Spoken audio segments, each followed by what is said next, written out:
One of the things that we had to come to terms with is that weeding, we probably spent around, I would estimate 15 hours this summer weeding. And as I was looking around the farm, I noticed that we got off to a good start when we were weeding and paying attention to our other crops like our tomatoes and peppers need to be trellised. But around the second trellis, which we can associate with kind of when the weeds grow back, the weeds will grow back every 3 weeks. We slacked off because we started to have to weed again.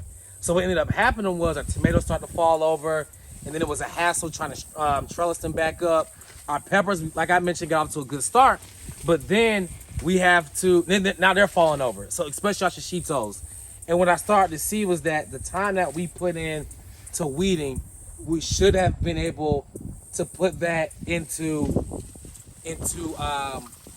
Amber's over here actually weeding and getting rid of wood. What'd you see? A praying mantis at this foot.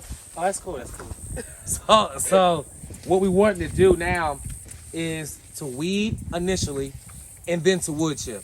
So one of the benefits of wood chipping is that it increases the soil microbiology. That's another that's a benefit. Another thing that it does is it also saves you a lot of time, which you can then put into your operation, which then yields more money for you, and it increases your yields on your crops.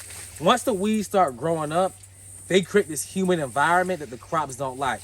Also, weeds steal water from your crops, so we can turn on irrigation. We're trying to make sure we can retain moisture in here, but then we have things working against us, like the weeds now absorbing water from our crops and affecting our yield.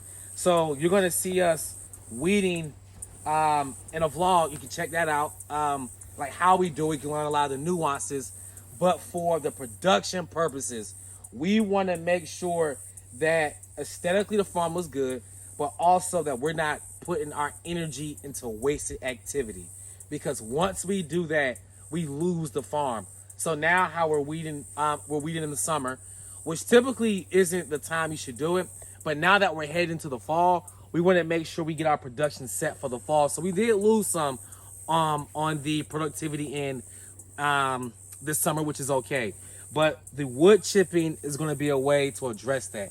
What you could also do is you could also get landscape fabric that is, I think we use 3 feet wide. So I think around 6 feet wide will cover your alleyways, all your spaces in between. We did that on each row. I believe it's 6 feet. Don't quote me on that, but I know it's larger than 3, which This will is actually 6 feet. it's 6 feet.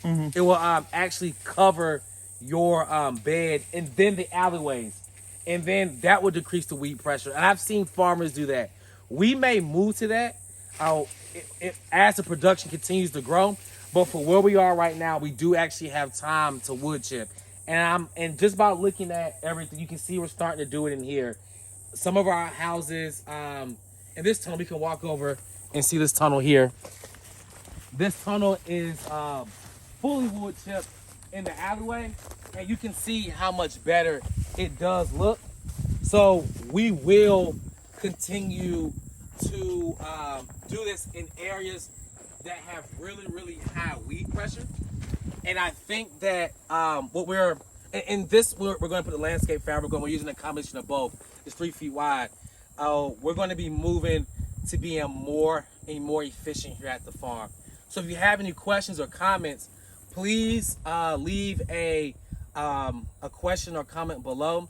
But you're going to be seeing the farm transition in the next few weeks. I'm going to keep you all updated on how this wood chipping is going for us.